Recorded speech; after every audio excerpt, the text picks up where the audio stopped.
terhadap kenikmatan tersebut. Ya, sehingga ya sayangnya Allah Ta'ala kepada kita. Kita diberi ya ujian, terkadang sakit menimpa kita. Ya, ini menyadarkan kepada kita betapa besarnya ya nikmat sehat ya yang butuh ya untuk dijaga. Dan Allah Ta'ala dalam Al-Quran menerangkan kepada kita prinsip-prinsip ya, yang bisa ditempuh oleh seseorang agar ya kesehatannya terjaga, agar ya sakit yang menimpa seseorang bisa diobati, ya, bisa diobati. Yang perlu diketahui bersama bahwasanya pokok-pokok atau prinsip-prinsip pengobatan ya, terhadap penyakit. Ya, kita maksud penyakit di sini adalah penyakit badan. Ini Allah sebutkan dalam Al-Quran. Ya, Allah sebutkan dalam Al-Quran. Ya, beda dengan rinciannya.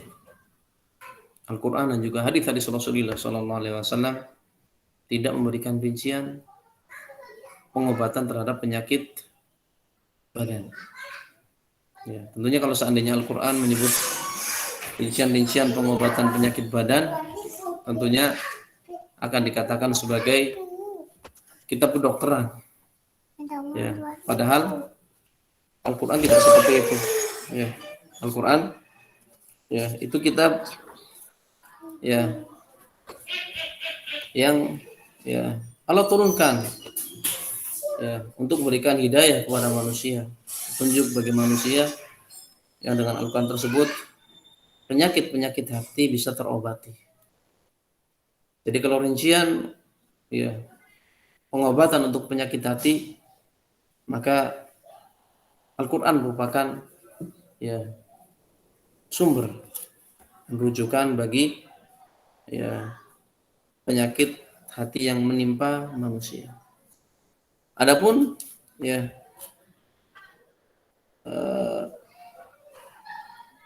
pengobatan untuk penyakit badan ini Al-Quran dan juga hadis Rasulullah SAW menyebutkan prinsip-prinsip pengobatannya, bukan ya rinciannya.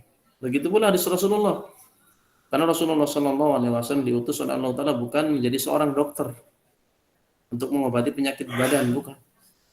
Rasulullah SAW diutus oleh Allah Taala dengan membawa risalah, ya, dengan risalah tersebut, dengan syariat tersebut, ya, dengan dakwahnya beliau SAW, ya, itu bisa terobati, ya, penyakit hati dan penyakit roh manusia.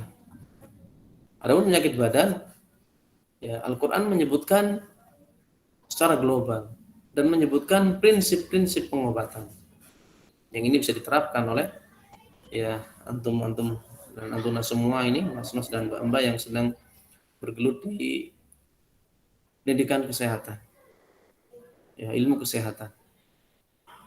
Ya Al-Quran ya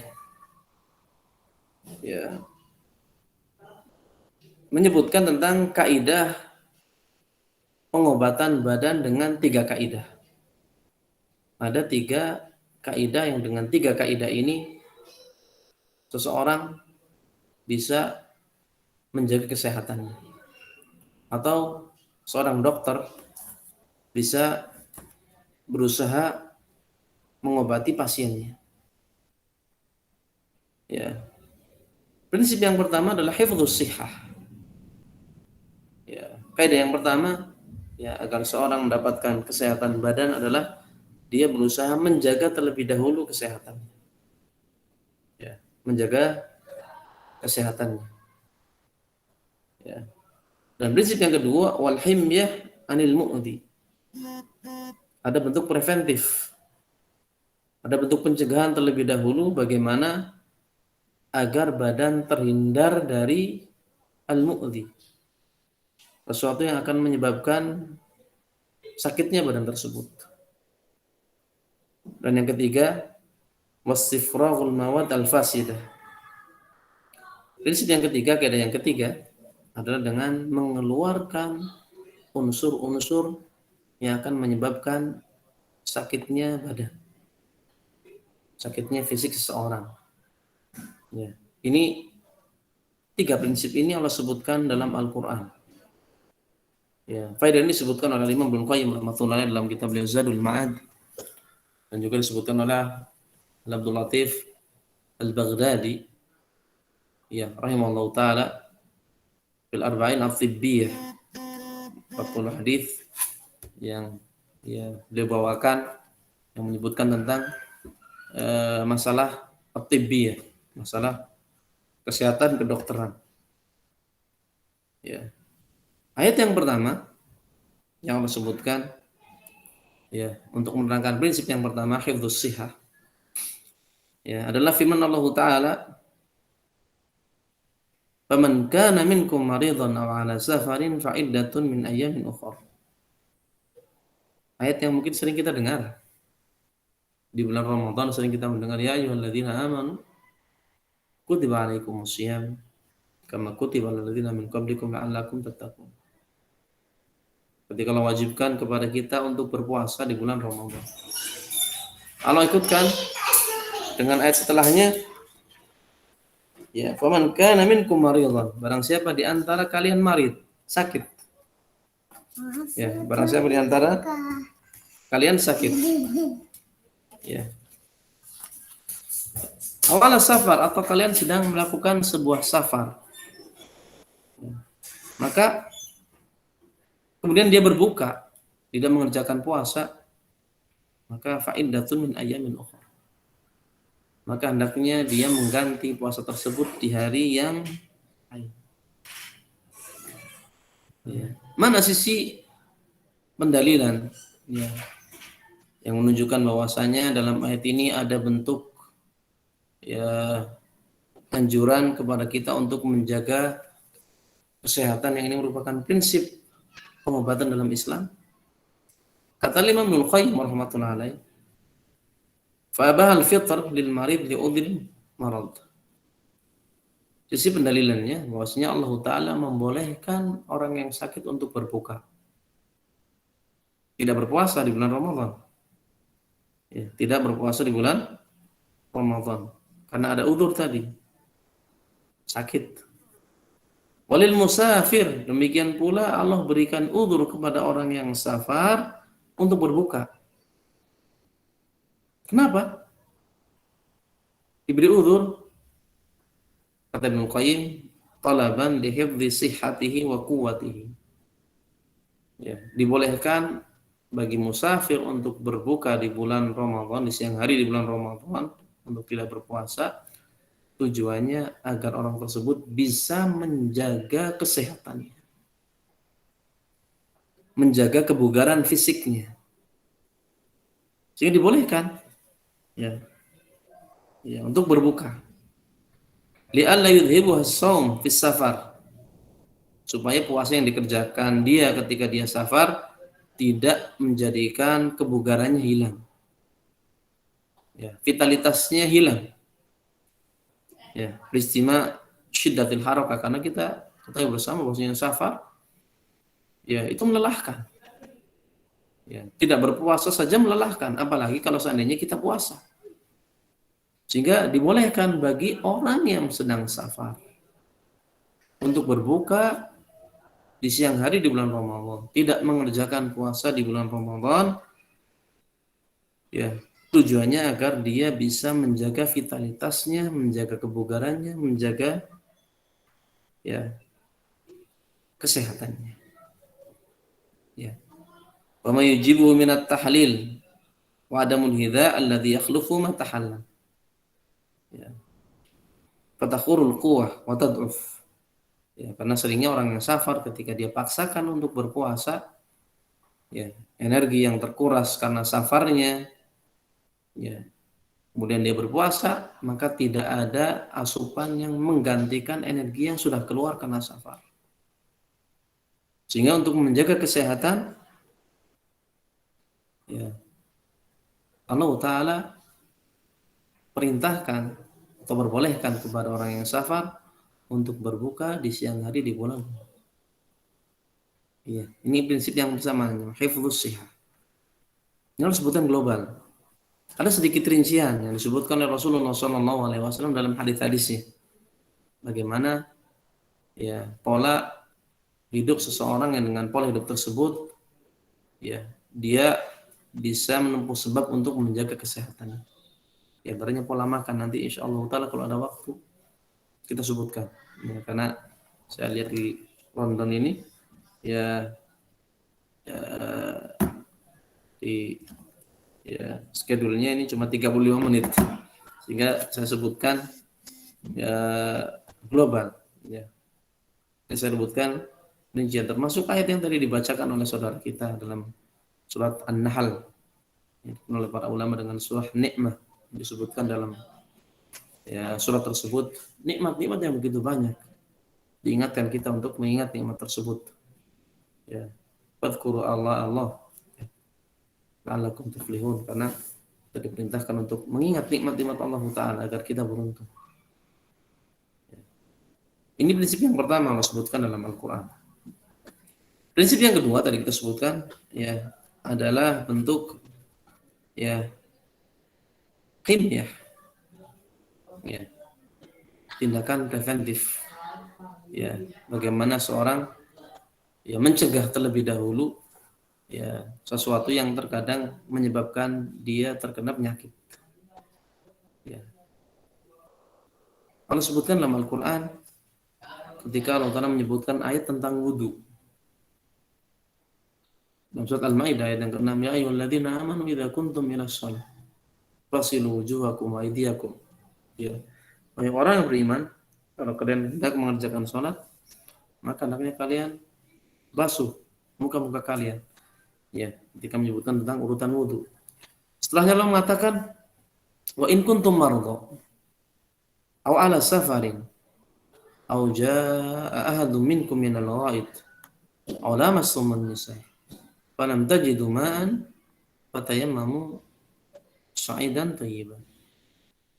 Ya, ketika menyebutkan tentang wudu, Allah mengatakan kalau kalian sakit nih, sebutkan. Kalau seandainya kalian merasa sakit, ada sakit yang kalian rasakan, atau kalian sedang safar, atau kalian buang hajat, atau kalian mendatangi ya istri-istri kalian, menggauli istri-istri kalian. Ini disebutkan pembatal-pembatal ya thaharah. Ya. Falam tajidu ma'an. Ya, kemudian kalian ya tidak mampu ya tidak mendapatkan air. Ya, tidak bisa menggunakan air karena sakit tadi, atau memang tidak mendapatkan air, nggak punya air, maka fatayamam, silakan tayamum. Ya, silakan bertayamum.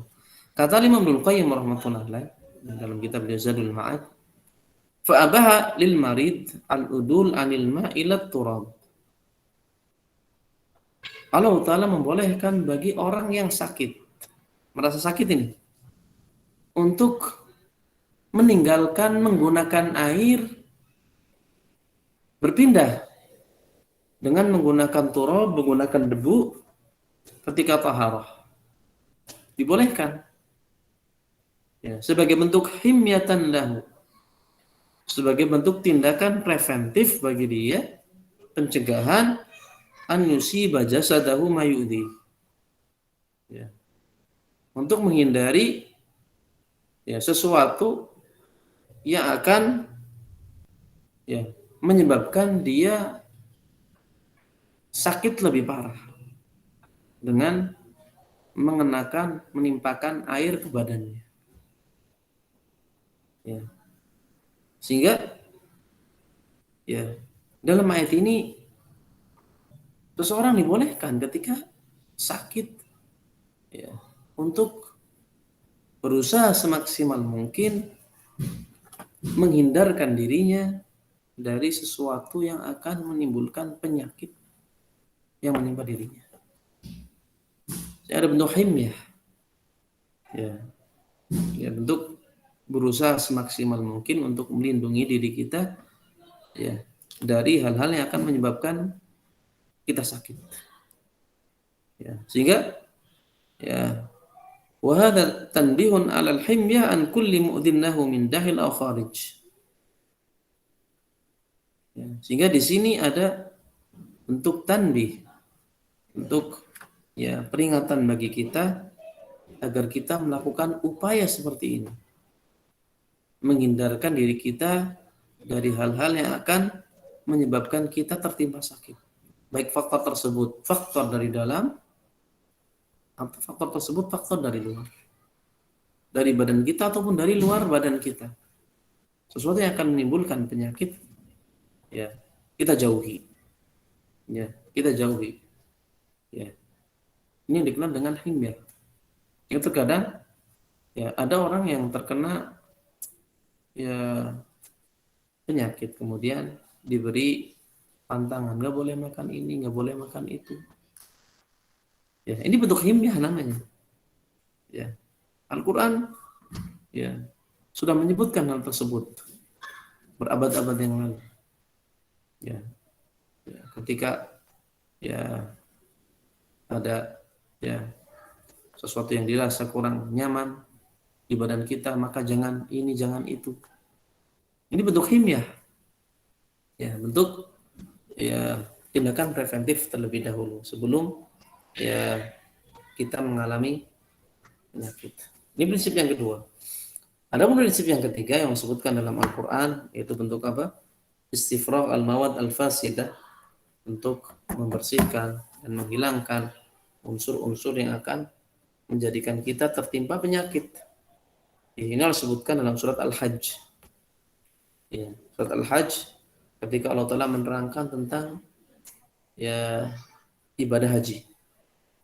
Ya, ketika seorang melaksanakan ibadah haji, dia melakukan ya ihram, maka di sana ada aturan-aturan orang yang berihram. Ya, pakaiannya menggunakan pakaian ihram. Tidak boleh ya menggauli istrinya, tidak boleh menggunakan minyak wangi, ya, tidak boleh menggunakan penutup kepala, ini bagi para laki-laki. Ya. Ada aturan-aturan ihram, dan di antara aturan ihram itu tidak boleh mencukur rambut. Tidak boleh mencukur rambut.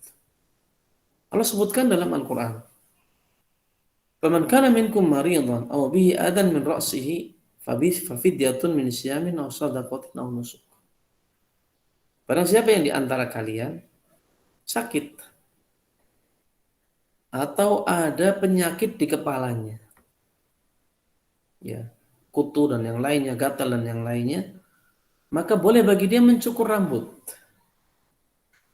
Ya, padahal asalnya nggak boleh. Ya, namun dia harus bayar fidyah. Dia harus bayar kafarah. Ya, berupa puasa atau bersedekah atau ya menyembelih hadiyu, menyembelih ya hewan, kambing dan semisal. Kata Ibnu Qayyim, fa'abaha lil marid wa man bihi adan min ra'sihi. Allah Ta'ala dalam ayat ini membolehkan bagi orang yang sakit atau ada orang yang mungkin ya gatal di kepalanya, ada gangguan ya di kepalanya, min kumal, mungkin kutunya banyak, au hikkah, atau ya, sejenis penyakit gatal yang ada di kepalanya, atau yang lainnya, an yahlik ra'sahu fil ihram, untuk mencukur, mengundul rambutnya ketika ihram. Ya boleh kan? Ya, diperbolehkan. Ya. Kenapa diperbolehkan? Istifraghan limadatil abkhirah ar-radi'ah.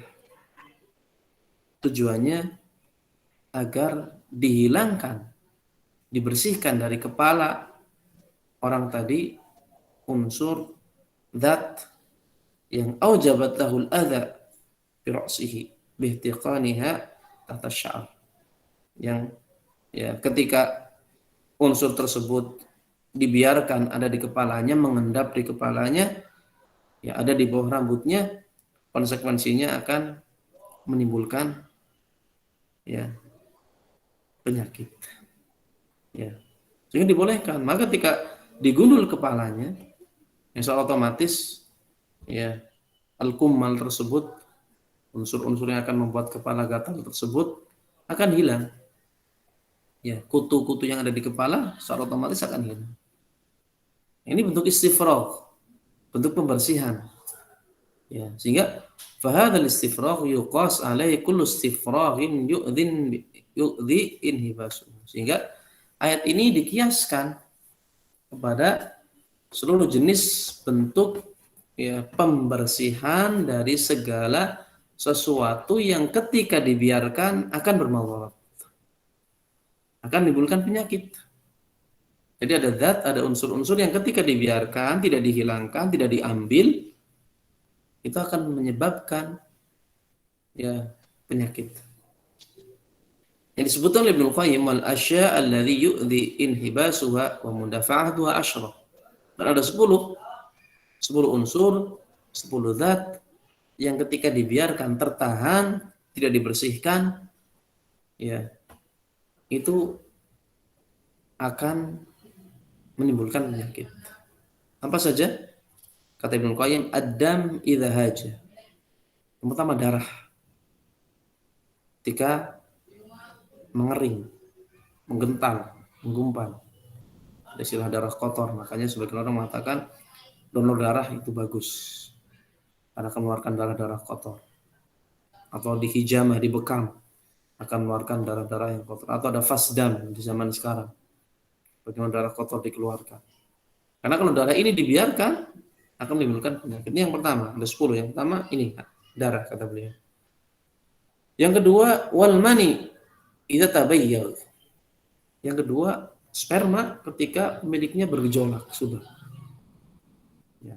Ketika dibiarkan tidak dikeluarkan maka akan menimbulkan penyakit. Makanya sepengetahuan saya pernah dengar ada penelitian bukan dari orang muslim malah ya, orang-orang non muslim yang menerangkan bahwasanya seorang laki-laki yang berpoligami yang memiliki istri lebih dari satu itu kemungkinan menderita penyakit prostat itu lebih kecil dibandingkan yang tidak berpoligami. Ya, kenapa? Karena tadi spermanya akan dikeluarkan. Ya, kapanpun. Karena apa? Ya, berpoligami tidak terhalang kondisi istri yang terkadang mengalami haid dan yang lain. Ini bermadarat ketika tertahan. Ya, ketika tertahan bermadarat. Yang ketiga baul, yang ketiga kencing. Kencing ketika dibiarkan tertahan maka akan bermadarat. Nah ini ma'ruf, ya, diketahui oleh ya Mas Was dan Mbak semua insyaallah di sini. Wal ghaid, demikian pula ya kotoran, tinja. Ya, ketika seorang menahan buang air besar, apalagi secara terus-menerus, kan menyebabkan ya, pelakunya terkena penyakit. Warih, begitu pula angin, ya, ya kentut, ketika ditahan juga bermadarat. Wal qai, termasuk qai, muntah, ketika ditahan juga seperti itu. Wal utas, ya bersin, ketika ditahan juga sama. Wan naum, kemudian yang berikutnya adalah tidur.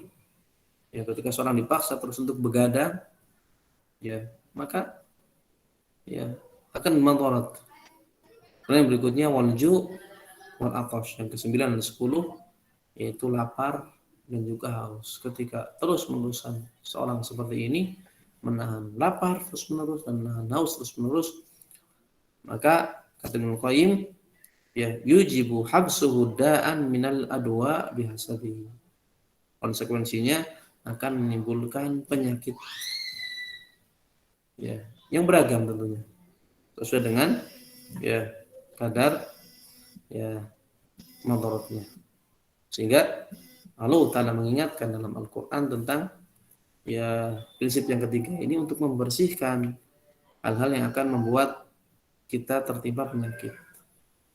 Dari apa? Diingatkan dari yang paling ringan yaitu kuman, kutu. Kalau kutu saja, ya kita diperintah untuk membersihkannya. Bagaimana dihilangkan? Apalagi hal-hal yang lebih berbahaya ketika dibiarkan. Ya, hal-hal yang berbahaya ketika ya dibiarkan.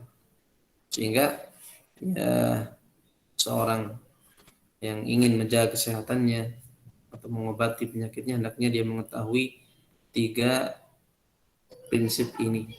Ya, tiga prinsip pengobatan dalam Islam. Rinciannya sebenarnya disebutkan oleh Rasulullah SAW dalam beberapa hadis. Ya, dalam beberapa hadis. Ya, ya, yang ya mungkin ya akan lebih tepat kalau seandainya hadis tersebut mungkin ya kita kaji dengan model tanya jawab. Karena ya Allah alam ini waktu ya kesempatan untuk mengisi materi cuma sekitar 35 menit dan kelihatan sudah melewati, sehingga silahkan mungkin untuk rincian-rincian barangkali hifdzus syah dan yang lainnya bisa sedikit kita ya lihat di hadis-hadis Rasulullah Sallallahu Alaihi Wasallam. Ya. Mungkin saya kembalikan kepada moderator, silahkan. Ya. Barakallahu fikum. Baik, terima kasih atas materi yang disampaikan oleh Ustadz Fahrudin. Sebelumnya saya mengingatkan kepada teman-teman peserta jangan lupa untuk mengisi link absensi yang sudah dikirimkan oleh teman-teman panitia di kolom chat ya. Memasuki acara yang selanjutnya adalah diskusi dan tanya jawab. Boleh banget nih buat teman-teman yang mau bertanya terkait prinsip pengobatan dalam Islam. Boleh banget nih, bisa langsung on mic atau menuliskan pertanyaannya di kolom chat ya.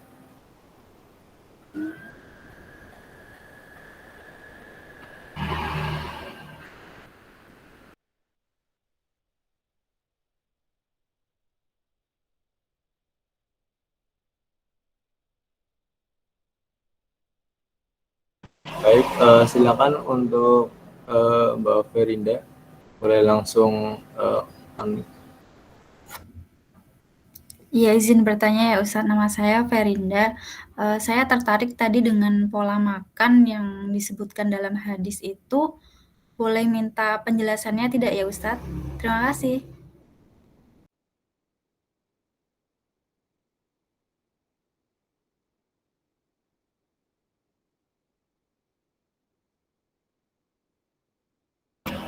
Monggo Ustadz, bisa langsung dijawab.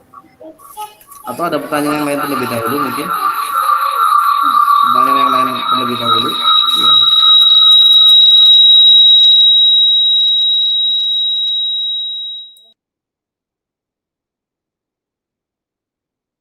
Ya. Silakan untuk teman-teman yang ingin bertanya bisa langsung on mic atau menuliskannya di kolom chat ya teman-teman.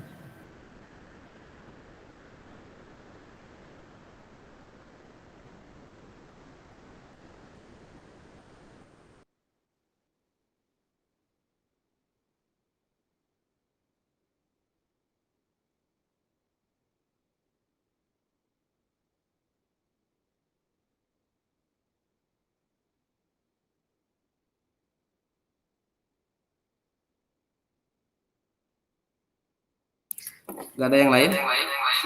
Aku langsung saya jawab tadi pertanyaan yang tadi. Tidak ada yang lain? Sepertinya saya untuk jawab. saat ini belum ada pertanyaan dari teman-teman yang lain, Pak. Ya. Ya. Baik. Ya. Berkaitan dengan pola makan, ya, para ulama menyebutkan hadis Rasulullah SAW yang diriwayatkan oleh Imam Ahmad dalam musnadnya. Rasulullah sallallahu alaihi wasallam bersabda, kata Rasulullah sallallahu alaihi wasallam, "Ma mala'a adamiyun wi'an syarran min batn." Ya, bihasabi ibni Adam luqaimat yuqina sulbahu fa in kana la budda fa'ilan fa thuluthun li ta'amihi wa thuluthun li syarabihi wa thuluthun li nafasihi. Ya, Rasulullah sallallahu alaihi wasallam menerangkan dalam hadis ini, kata beliau, tidak ada bejana yang lebih jelek yang diisi oleh seseorang dibandingkan perut. Tidak ada wadah yang lebih jelek yang diisi oleh seseorang dibandingkan perut. Ya. Sesungguhnya cukup bagi seseorang beberapa suapan untuk menegakkan tulang punggungnya. Fa in kana la budda fa'ilan, kalaupun dia harus mengisi full perutnya, maka hendaknya dia bagi 3. Fa thuluthun li ta'amihi, sepertiga untuk makanan, wa thuluthun li syarabihi, sepertiga dia gunakan untuk air minum dia, dan wa thuluthun li nafasihi, ya, sepertiga digunakan untuk nafas. Untuk nafas. Ini ada hadis yang menerangkan tentang masalah bagaimana seorang mengatur konsumsinya. Tadbirul ghidha. Tadbirul ghidha. Yang disebutkan oleh Sa'di rahmatullah alaih, Abdurrahman bin Nasir As-Sa'di, bahwasanya usul prinsip pengobatan itu tadbirul ghidha. Mengatur pola makan, kalau bisa bi an la yakula hatta tastuka syahwah. Jangan sampai dia makan kecuali ketika dia sudah berselera. Dia sudah betul-betul ingin makan. Wa yanhadim at-ta'am as-sabiq inhidaman tam. Di mana tidaklah dia mengkonsumsi makanan kecuali setelah dia tahu bahwasanya makanan yang sebelumnya sudah betul-betul tercerna dengan baik. Sudah betul-betul dicerna dengan baik. Wa yataharul anfa min al-aghdiyah.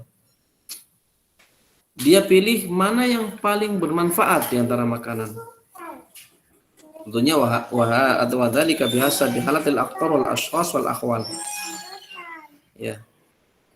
Tentunya yang paling bermanfaatnya ini masing-masing dari tempat, dari waktu, dan masing-masing orang berbeda. Berbeda-beda. Sehingga wala yamtali min at-ta'am imtila'an yadurruhu muzawalatuhu wasa'i fi tahdimihi. Jangan betul-betul memenuhi perut kita dengan terlalu penuh yang akan mengakibatkan susah untuk dicerna. Susah untuk dicerna. Allah mengatakan kulu washrabu wala tusrifu. Silakan makan. Silakan minum, namun jangan berlebihan.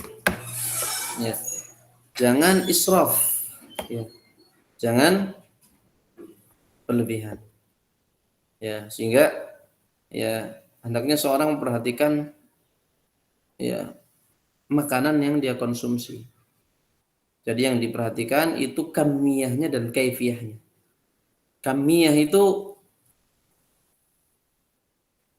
ukurannya, diperhatikan ukurannya, dan juga kaifiyahnya, cara makannya, cara makannya. Karena Ibnu Qayyim menyebutkan kebanyakan penyakit yang menimpa seseorang itu sebabnya idkhalut ta'am 'alal badan qabla hadmil awal. Adalah ketika dia mengkonsumsi makanan sebelum makanan yang sebelumnya yang sudah dia makan pada waktu sebelumnya itu dicerna. Sebelum dicerna dia sudah makan lagi. Sudah makan lagi. Ini yang pertama, wa ziyadah fi qadri alladhi yahtaj ilaihi al-badan.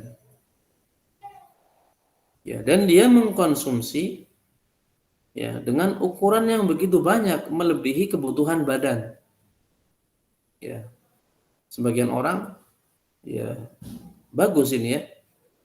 Perhatian dalam masalah ini, namun tujuannya bukan tujuannya biar badannya ramping dan yang lainnya. Jadi bukan itu prioritas sebenarnya. Ya. Gemuk nggak masalah sebenarnya kalau seandainya ya sehat. Ya, kalau seandainya dia sehat. Ya. Sebab penyakit yang berikutnya watanawul al-aghdiyah al-qalila an-naf al-bati'a al-hadm. Disebabkan karena dia mengkonsumsi asupan makanan yang manfaatnya sedikit.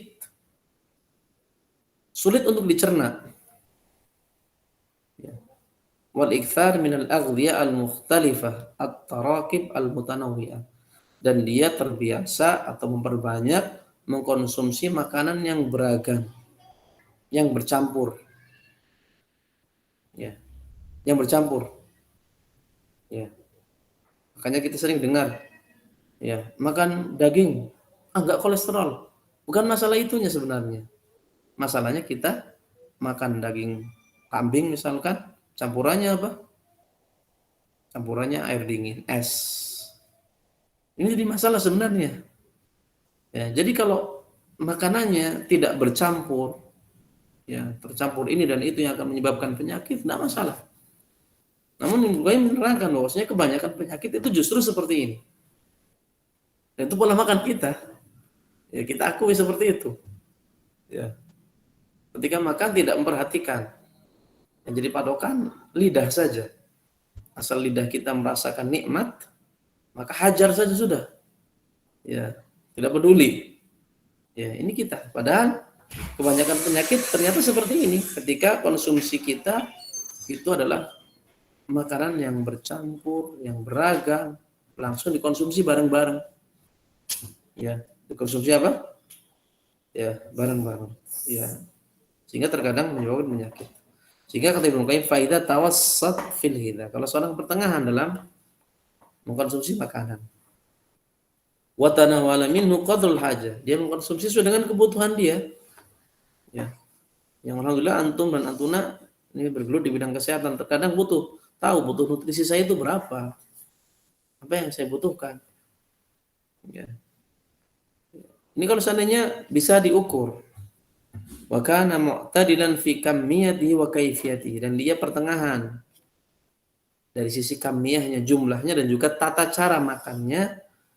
Kana intifa'ul badan bihi akthar min intifa'ihi bil ghidha al-kathir. Maka yang bisa dirasakan manfaatnya oleh badan itu lebih optimal, lebih maksimal dibandingkan banyaknya makan yang kita konsumsi.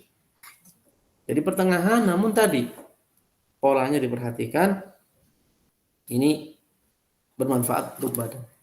Lebih daripada itu, ya, ketika seorang ya terlalu kenyang, ya, tidak mengatur kamiyahnya, ya, jumlah yang dikonsumsinya, ya, itu akan membuat ya berat badan kita.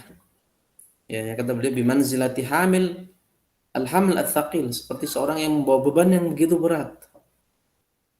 Ini secara fisik sudah seperti ini.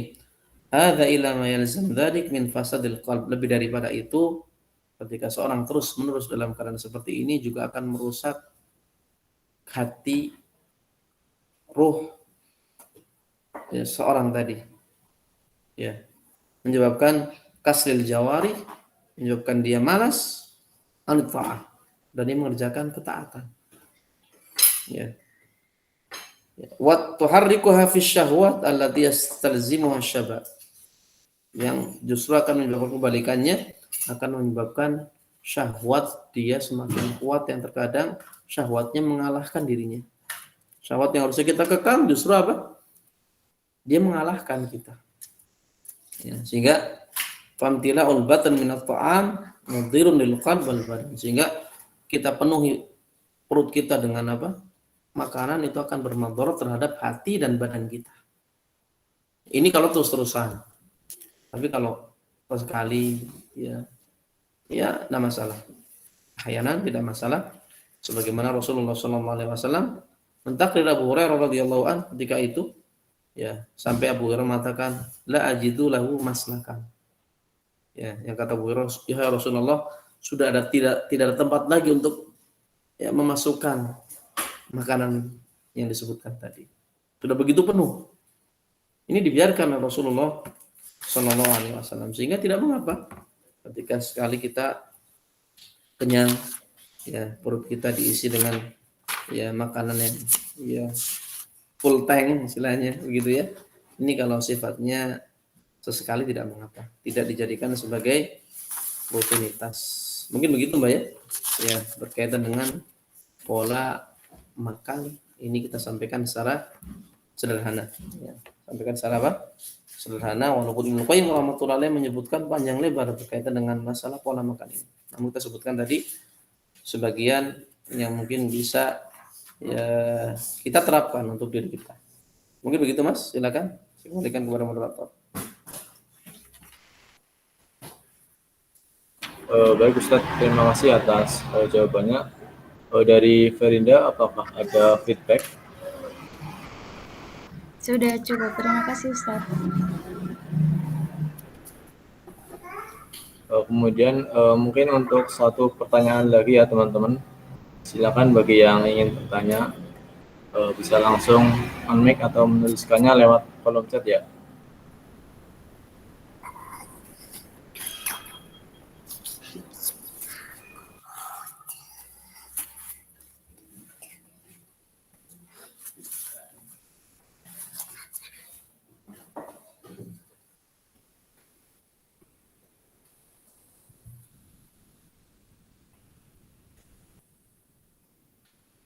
Silakan kalau ada.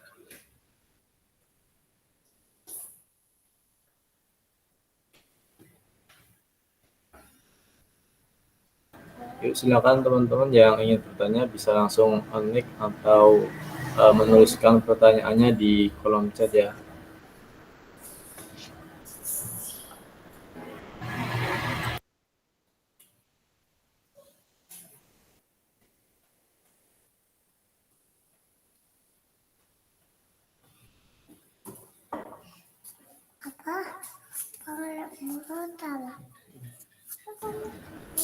Di sini Ustaz ada pertanyaan di kolom chat.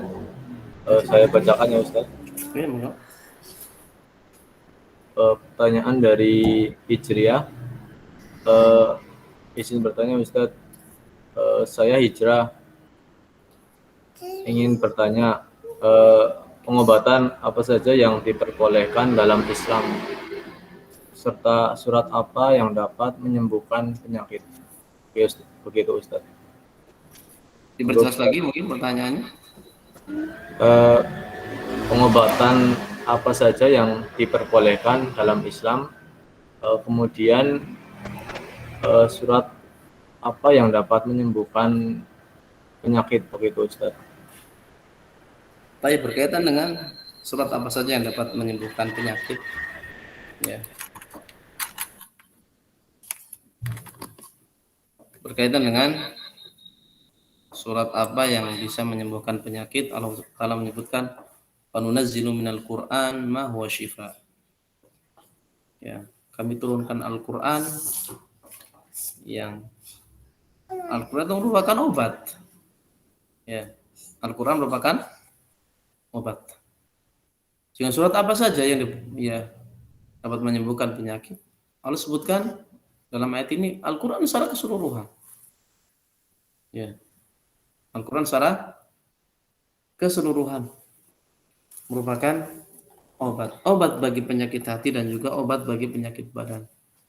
Kalau obat bagi penyakit hati, ya ini jelas Adapun obat bagi penyakit badan itu dengan cara ruqyah, dengan cara ya diruqyah, ya dengan cara ya diruqyah, ya dengan cara dibacakan, ya surat apa saja, silakan surat apa saja, tidak tergantung ke dalam surat tertentu, ya tidak harus ya ada pada surat-surat tertentu.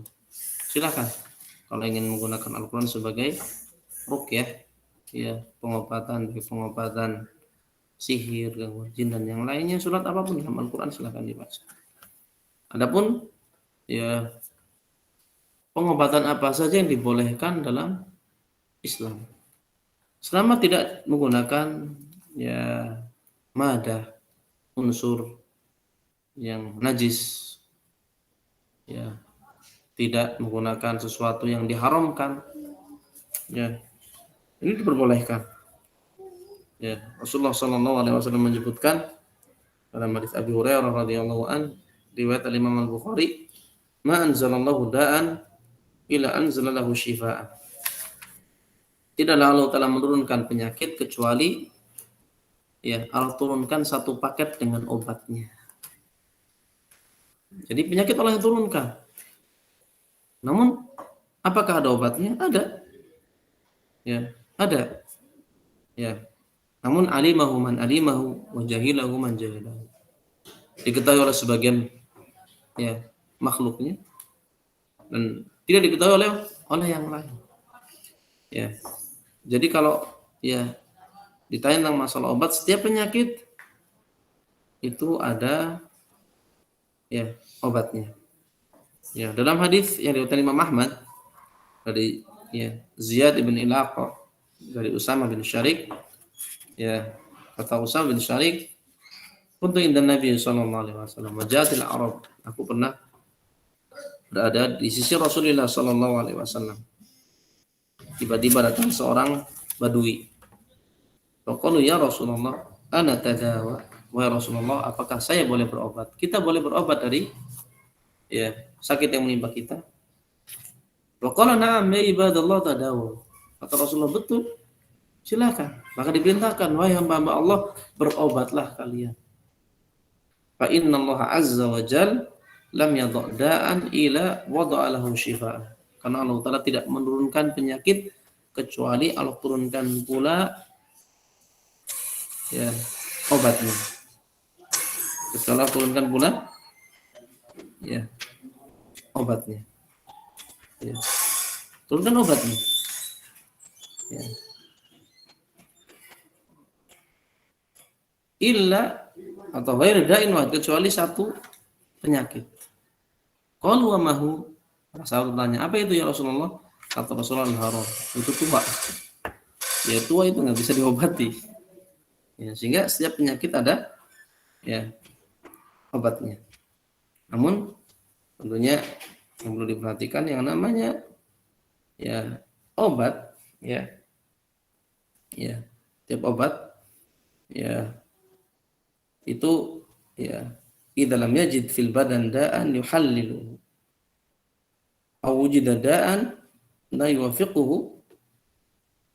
Yang namanya obat, lagi obat-obat yang ya begitu banyak di zaman kita ini, disebutkan Ibnu Qayyim rahimahullah alaih, ya kalau tidak mendapatkan penyakit yang dia ingin dia hilangkan, ya karena obat tersebut untuk melawan penyakit, nggak ketemu dengan penyakit tersebut, atau bertemu dengan penyakit tersebut namun la yuwafiquhu, tidak pas,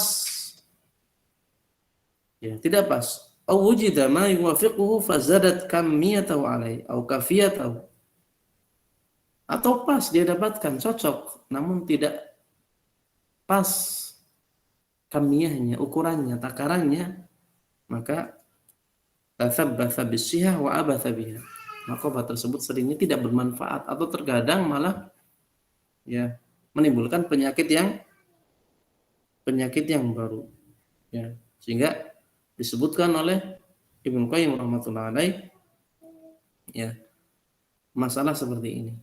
Ya, masalah seperti ini yang Allah alam, yang mas-mas dan mbak ya pelajari apakah seperti itu atau tidak. Namun Ibnu Qayyim rahmatullahi alaih menyebutkan metode pengobatan ya yang ada di zaman beliau. Bahwasanya obat itu tujuannya seperti itu. Ya, yang saya juga pernah dengar bahwasanya obat itu ya sama dengan racun. Ya. Artinya ketika obat tersebut dikonsumsi sembarangan, tidak dengan resep yang benar, itu justru bermudarat. Sehingga ya obat ya itu sebab, adapun penyembuh yaitu Allah Ta'ala. Apa saja yang diperbolehkan selama tidak mengandung unsur yang haram, unsur yang najis, tidak mengapa, diperbolehkan. Mungkin begitu Mas ya, barangkali ada yang lain, atau mungkin sudah ya jam ya 17.16. Silakan ya, saya kembalikan kepada moderator.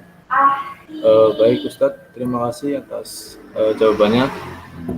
Dari Hijriah, apakah ada feedback dari jawaban dari Pak Ustadz?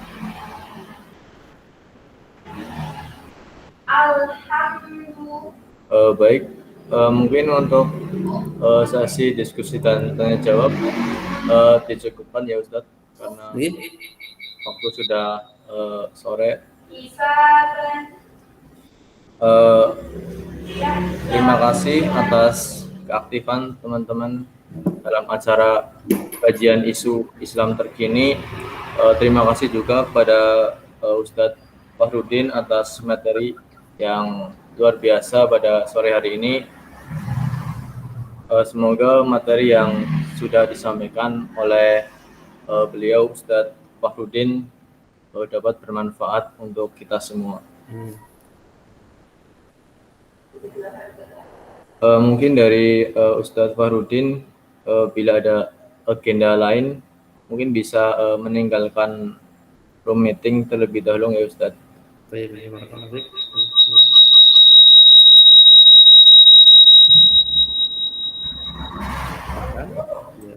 Assalamualaikum warahmatullahi wabarakatuh. Waalaikumsalam warahmatullahi wabarakatuh. Alhamdulillah, telah tiba kita di penghujung acara. Mudah-mudahan apa yang sudah disampaikan oleh Ustadz Fahrudin dapat kita amalkan dalam kehidupan sehari-hari. Terima kasih sekali lagi kepada Ustadz Fahrudin yang sudah berkenan memberikan ilmunya untuk kita semua. Saya selaku MC pada sore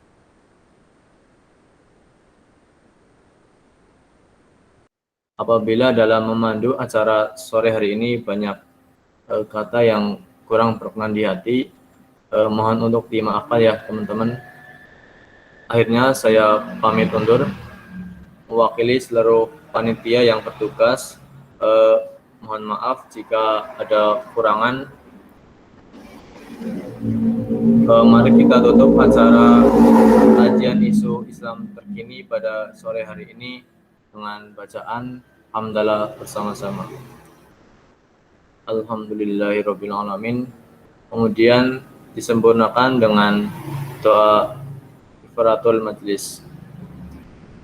Subhanallahumma wa bihamdika asyhadu an la ilaha illa anta astaghfiruka wa atubu ilaik. Rabbana atina fid dunya hasanah wa fil akhirati hasanah wa qina azabannar. Wabillahi taufiq wal hidayah. Wassalamualaikum warahmatullahi wabarakatuh. Terima kasih untuk teman-teman yang udah join nyempetin waktunya ya pada kajian isu pada sore hari ini. Sudah boleh live teman-teman.